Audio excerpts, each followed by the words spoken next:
ನಿವೃತ್ತ police inspector Srinivas Gowda ಈ ವಿಚಾರದಲ್ಲಿ ಮಾತನಾಡಿದ್ದಾರೆ. ಅಂದರೆ ಅವರ ಸಾಹೇಬರ ಬಗ್ಗೆ ಮಾತನಾಡಿದ್ದಾರೆ. ಅವರ ಸಾಹೇಬರು ಯಾರು ಅಂತಂದರೆ ಈಗ ಸಾವನ್ನಪ್ಪಿದ್ದಾರಲ್ಲ ಓಂ ಪ್ರಕಾಶ್ ಅವರು.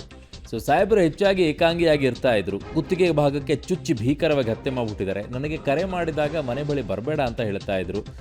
ಬೇರೆಯವರು ಬಂದಾಗ ಮೇಡಮ್ ಕಿಡಿಕಾರ್ತಾ ಇದ್ರು. ಮಾನಸಿಕವಾಗಿ ನೊಂದುಬಿಟ್ಟಿದ್ದಾರೆ ಅವರು. ಹಾಗಾಗಿ ಮಗನ ಜೊತೆಗೆ ಹೊರಗಡೆಗೆ ಬರ್ತೀನಿ ಅಂತ ಹೇಳಿಕೊಂಡಿದ್ರಂತೆ. ಸೊ ಅದನ್ನು ಇವತ್ತು ಮಾತನಾಡಿದ್ದಾರೆ ಶ್ರೀನಿವಾಸ್ ಗೌಡ ಅವರು. ಏನು ಹೇಳಿದ್ದಾರೆ ನೋಡಿ. ನಿವೃತ್ತ IPS ಅಧಿಕಾರಿ ಓಂ ಪ್ರಕಾಶ್ ಅವರ ಮರ್ಡರ್ ಆಯಿತು. ಅದಾದ ಬಳಿಕ ಒಂದಷ್ಟು ಆಫೀಸರ್ಸ್ಗಳ ಜೊತೆ ನಿಕಟ ಸಂಪರ್ಕ ಇದ್ದರು. ಅಂಥ ಆಫೀಸರ್ ಶ್ರೀನಿವಾಸ್ ಗೌಡರು ನನ್ನ ಜೊತೆ ಇದ್ದಾರೆ. ಸರ್, ಮೊದಲನೇದಾಗಿ ಇವತ್ತು ಮಾಜಿ ಪೊಲೀಸ್ ಮಹಾನಿರ್ದೇಶಕರ ಮರ್ಡರ್ ಆಗಿದೆ. ಅವರು ನಿಮ್ಮ ಜೊತೆ ಭಾಳ ನಿಕಟ ಸಂಪರ್ಕದಲ್ಲಿದ್ದಂಥರು ಏನಿದೆ?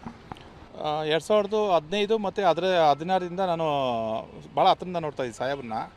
ಅವರ ಒಂದು ಮಾತು ಮತ್ತು ಅವರ ಒಂದು ವಾಕ್ಚಾತುರ್ಯ ಮತ್ತು ಅವರ ನೇರ ನಡೆ ನುಡಿ ಮತ್ತು ಯಾರಿಗೂ ಅವರು ನಿರ್ದೇಶಕರ ಸ್ಥಾನದಲ್ಲಿ ಕೂತಿರ್ತಕ್ಕಂಥ ಸಮಯದಲ್ಲಿ ಯಾರಿಗೂ ಡೋಂಟ್ ಕೇರು ಮತ್ತು ಸಾಕಷ್ಟು ಅವರು ಭಾಳ ಹತ್ರದಲ್ಲಿ ನಿಕಟಪೂರ್ವಕವಾಗಿದ್ದರು ಅಂತ ಹೇಳ್ಬೋದು.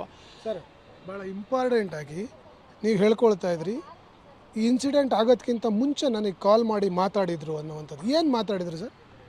ನೋಡಿ, ಈಗ ಇವತ್ತು ಮಧ್ಯಾಹ್ನ ಏನೋ ಗೊತ್ತಿಲ್ಲ. ಯಾಕಂತ ಹೇಳಿದ್ರೆ ನೋಡಿ, ಅವರು ಸಂಬಂಧಿಕರಿಗೆ ಮಾಡಿದಾರೋ ಇಲ್ಲೋ ಗೊತ್ತಿಲ್ಲ. ನನಗಂತೂ ಸಾಹೇಬರು ಇವತ್ತು ಮಧ್ಯಾಹ್ನ 3:10 ನಿಖರವಾಗಿ ನನಗೆ ಫೋನ್ ಮಾಡಿದ್ರು ಸಾಹೇಬರು. ಫೋನ್ ಮಾಡಿ ಏನಂತ ಹೇಳಿದ್ರು, ಸಾಹೇಬರು ನನಗೆ ಎಲ್ಲಿದ್ದೀರ ಶ್ರೀನಿವಾಸ್ ಅಂತ ಕೇಳಿದ್ರು. ಸರ್, ನಾನು ಇಲ್ಲಿ ಮನೆಗೆ ಜಸ್ಟ್ ಬಂದೆ ಸರ್, ವಿಶ್ರಾಂತಿ ತೊಗೊತಾ ಇದ್ದೀನಿ ಅಂತ ಹೇಳಿದೆ. ಹೇಗಿದ್ದೀರಾ ಅಂತ ಹೇಳಿದೆ. ಸರ್, ಸೂಪರ್ ಅಂತ ಹೇಳಿದೆ. ಊಟ ಮಾಡಿದೆ ಸರ್. ತಮ್ಮದು ಆಯ್ತು ಸರ್? ತಮ್ಮದು ಆಯಿತು ಅಂತೇಳಿ. ಎಲ್ಲಿದ್ದೀರಾ ಸರ್? ಮನೆಗಿದ್ದೀನಿ ಶ್ರೀನಿವಾಸ್ ಅಂದರು. ಹೇಗಿದೆ ಸರ್ ಆರೋಗ್ಯ ಅಂದೆ? ಚೆನ್ನಾಗಿದೆ ಅಂತ ಹೇಳಿದ್ರು. ಆನಂತರ ಮೇಡಮ್ ಅವ್ರು ಹೇಗಿದೆ ಸರ್? ಅವರು ಗೊತ್ತಲ್ಲ ಶ್ರೀನಿವಾಸ್ ಅವ್ರದ್ದು ಅಂತ ಹೇಳಿದ್ರು. ಗೊತ್ತಾಯ್ತು ಬಿಡಿ ಸರ್ ಅಂತ ಹೇಳಿದೆ. ಆನಂತರ ಅವರು ಸಾಹೇಬರು ನಾಳೆ ಸಿಗ್ತೀನಿ ಸರ್ ತಮಗೆ ಕಚೇರಿಗೆ ಬಂದು ಭೇಟಿ ಮಾಡಲ್ಲ ಸರ್ ಮನೆಗೆ ಬೇಡ ಗೊತ್ತಲ್ಲ ನಿಮಗೆ ಅಂತ ಹೇಳಿದ್ರು. ಏನೋ ಒಂಥರ ಉದಾಸೀನ ಮನೋಭಾವನೆ, ಏನೋ ಒಂಥರ ಬೇಸರದಿಂದ ಮಾತಾಡಿದ್ರು. ನಾನು ಅಷ್ಟಕ್ಕೆ ಆಯಿತು ಸರ್ ಬರ್ತೀನಿ ಸರ್ ಅಂತ ಹೇಳ್ಬಿಟ್ಟು 1 ನಿಮಿಷ 57 ಸೆಕೆಂಡ್ ಮಾತಾಡಿದ್ದಾರೆ ನೋಡಿ ಸಾಹೇಬರು. 3:10 ಈ ದಿವಸ ಇವತ್ತೊಂದು ದಿವಸ ಮತ್ತು ಮೊನ್ನೆ ಟ್ಯೂಸ್ಡೇ ಮಾಡಿದ್ದಾರೆ, ಮೊನ್ನೆ ಎಲ್ಲ ಮಾಡಿದ್ದಾರೆ. ಅಂದರೆ ಆರೋಗ್ಯದ್ದು ಸ್ವಲ್ಪ ಏರುಪೇರಾದಾಗ ನನಗೆ ಮಾತಾಡ್ತಾರೆ, ಏನೋ ಇದ್ರೆ ಪಾಪ ಅನ್ನೋದು ಹೇಳ್ಕೊತಾರೆ.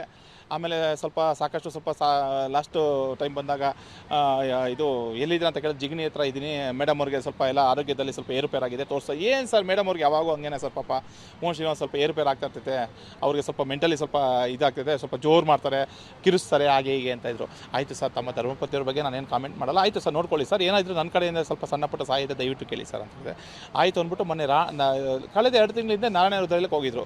ಚೆಸ್ಟ್ ಏನೋ ಪೇಯ್ನ್ ಬರ್ತಾಯಿತ್ತು ಅಂತ ಹೋಗಿದ್ರು. ಶ್ರೀನಿವಾಸ್ ಸ್ವಲ್ಪ ಶುಗರ್ ಜಾಸ್ತಿ ಆಗಿತ್ತು, ಅದಕ್ಕೆ ಚೆಸ್ಟ್ ಪೇಯ್ನ್ ಇತ್ತು ಅಂತ ಹಾಸ್ಪಿಟ್ಲಿಗೆ ಹೋಗಿದೆ. ಸರ್ ಟೆನ್ಷನ್ ತೊಗೊಂಬಿಡಿ ಸರ್, ಮನೆಗೆ ಇರ್ತೀರ ದಯವಿಟ್ಟು, 2 ಮಕ್ಕಳಿದೆ ಸರ್, ಇನ್ನು ಹೆಣ್ಮಗಳು ಮದುವೆ ಆಗಬೇಕಾಗಿರೋದು ಇದೆಯಲ್ಲ ಸರ್, ತೊಗೊಂಬೇಡಿ ಸರ್ ಟೆನ್ಷನು ಅಂದೆ. ಆಯಿತು ಅಂತ ಹೇಳ್ಬಿಟ್ಟು ನನ್ನ ಎಲ್ಲ ಚೆನ್ನಾಗೇ ಇದ್ದರು. ಬಟ್ ಇವತ್ತು ನಾನು ಅಲ್ಲಿ ನೋಡ್ತೀನಿ ಸೆಂಟೆನ್ಸು ಶವಾಗಾರಕ್ಕೆ ಹೋಗಿ ನೋಡ್ತೀನಿ, ಏನು ಆ ರೀತಿನ ಈ ಹೆಣ್ಮಗಳು ಒಂಥರ ಕ್ರೂರ ಮೃಗೀಯ ವರ್ತನೆ ಥರ ವರ್ತಿಸಿದಾರ ಅಮ್ಮ.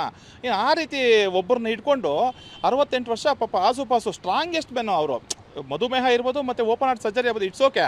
ಬಟ್ ಅವ್ರನ್ನ ಇಟ್ಕೊಂಡು ಅಷ್ಟೊಂದು ಏನು ಈ ಥರ ಗಾಯ ಮಾಡಿದ್ದಾರೆ ಅಂದರೆ ಒಳಗಡೆ ಹಾಕ್ಬಿಟ್ಟು ನುಣುಪಾದ ಇದು ಏನೋ ಭಾಳ ಹರಿತವಾದ ಆಯುಧದಿಂದ ತಿಳಿದಿದ್ದಾರೆ ಅನಿಸುತ್ತೆ. ಅಂದರೆ ಏನೋ ಇಲ್ಲೊಂದು ಕಡೆ ತಿದ್ದಿದ್ದಾರೆ ಮತ್ತು ಇಲ್ಲೊಂದು ಕಡೆ 2 ಕಡೆ ತಿದ್ದಿದ್ದಾರೆ.